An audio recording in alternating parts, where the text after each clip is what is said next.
გამარჯობა, მე ვარ დირა და თქვენ უყურებთ Billboard საქართველოს. Billboard-ი ერთ-ერთი ყველაზე ძველი და გავლენიანი ამერიკული მუსიკალური გამოცემაა, რომელიც მსოფლიოს რამდენიმე ქვეყანაში გამოდის, მათ შორის საქართველოში. მე თვითონში ორჯერ გიყვებით ქართულ და უცხოურ მუსიკალურ ინდუსტრიაში მიმდინარე სიახლეების შესახებ, რომელზეც Billboard საქართველოს ჟურნალისტები მუშაობენ. ომის დღიურები არის გამორჩეული საქველმოქმედო პროექტი, რომელიც უკრაინელების ისტორიებს გვიყვება რუსეთის სრულმასშტაბიანი ოკუპაციის პირობებში. პროექტის ფარგლებში 30 მაისს ვაშინგტონში Atlas Performing Arts Center-ის თეატრის სცენაზე პრემიერა შედგა, სადაც მუსიკოსმა სოფი ვილიმ აკომპანიმენტის გარეშე ძველი ფოლკლორული უკრაინული სიმღერა, სახელწოდებით ჯარისკაცის სიმღერა შეასრულა. პროექტი დარია კოლომიეცის უკრაინელი კულტურის აქტივისტისა და Time Magazine-ის შემდეგი თაობის ლიდერის დოკუმენტურ პოდკასტს ომის დღიურებს ეფუძნება. მოგვიანებით პოდკასტი თეატრალურ წარმოდგენად გარდაიქმნა. ნიუ-იორკის Private Theatre-თან თანამშრომლობით დადგმებმა ფართო აღიარება მოიპოვა. იგი ომის პირობებში უკრაინელების გულწრფელ და მტკივნეულ მონათხრობს ასახავს. 2024 წლის თებერვლიდან მოყოლებული საქველმოქმედო პროექტმა $90,000-ზე მეტი შეაგროვა უკრაინელი მოხალისე ორგანიზაციების მხარდასაჭერად, რომლებიც სამედიცინო ევაკუაციასა და ქალ ვეტერანთა მხარდაჭერას აგრძელებენ. Dren ხმის ჩამწერ სტუდიაში ოფიციალურად დაბრუნდა. ამჯერად ერთ-ერთ ყველაზე ლეგენდარულ კოლაბორატორთან ერთად. 1 ივნისს ბრიტანულმა ბენდმა გაამხილა, რომ ახალ მასალაზე მუშაობს. ჯგუფმა Instagram-ზე Abbey Road Studios-იდან ფოტო გამოაქვეყნა წარწერით. ამ უქმეებზე ჩვენს კარგ მეგობართან ნაილთან ერთად მუშაობთ Abbey Road Studios-ში. დარჩით ჩვენთან. ეს შემოქმედებითი გადაკვეთა თითქმის 10 წლიანი პაუზის შემდეგ შედგა. უკანასკნელად ისინი ერთად 2015 წლის ალბომზე Paper Gods-ზე მუშაობდნენ.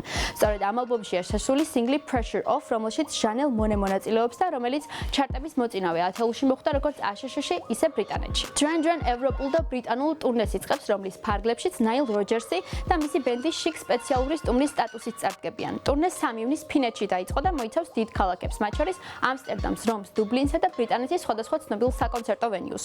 ბოლო კონცერტი ივლისის დასაწყისში გაიმართება. ჯგუფს მსოფლიო მასშტაბით 100 მილიონზე მეტი ალბომი აქვს გაყიდული და Grammy-ის 2 ჯილდოს მფლობელია.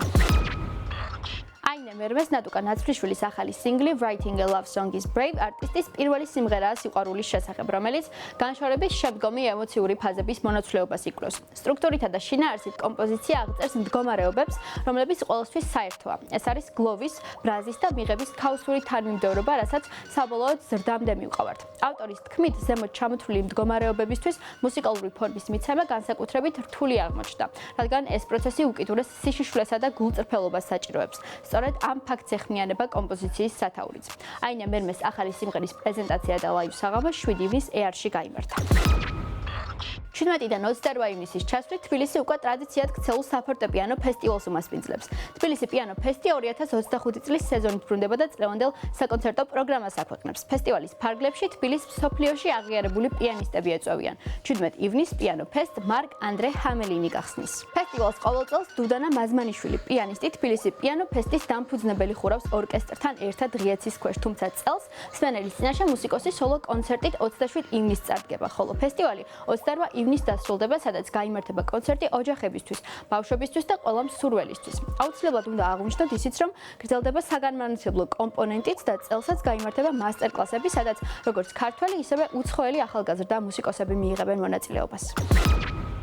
Billboard Georgia Stage-ის ახალი სეზონი დაიწყო. პროექტის ფარგლებში მსმენელს საშუალება ეძლევა დაესწრონ ქართველი და უცხოელი შემსრულებლების ლაივ პერფორმანსებს. ამჯერად რესპუბლიკის სცენაზე ამერიკელმა არტისტმა Mono Neon-მა დაუკრა. Mono Neon იმპროვიზაციული დაკვრის გამორჩეული სტილით არის ცნობილი. წლების განმავლობაში თანამშრომლობდა ისეთ არტისტებთან, როგორებიც არიან Prince, Mac Miller, Nasi, Bootsy Collins, Judith Gillo, Jacob Collier და სხვები.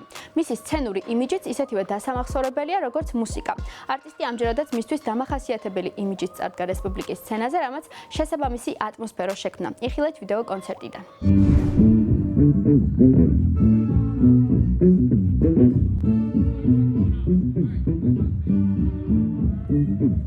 I'm just looking forward to playing with my band and stuff. That's all. I'm just looking forward to playing my music. Yep.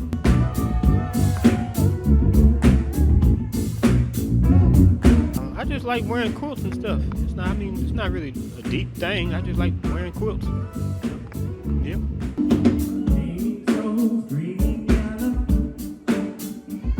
Getting lost in my sweet tooth. I've been looking forward to this day. A little bit so I just do stuff, playing my music. So when she called, she told me to pick up her alone.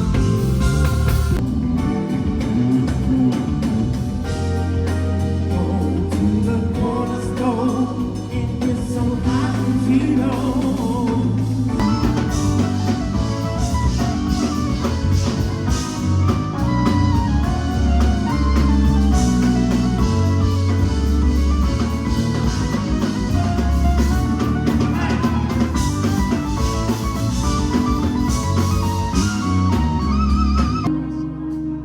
Is there any room for me in this cold world? No one gets to stay, and I know I'm gonna fade away. დღეისათვის სულ ეს იყო. მე კი შეგახსენებთ, რომ მუსიკის სფეროში მიმდინარე ყველა სიახლეს ჩვენს ვებგვერდზე billboard.com/jiza შეგიძლიათ გაეცნოთ, ასევე არ დაგავიწყდეთ, რომ გამოყვეთ Facebook-ზე, Instagram-სა და TikTok-ზე. მე ვარ დინა და გამშვიდობებით ორი კვირით. ნახვამდის.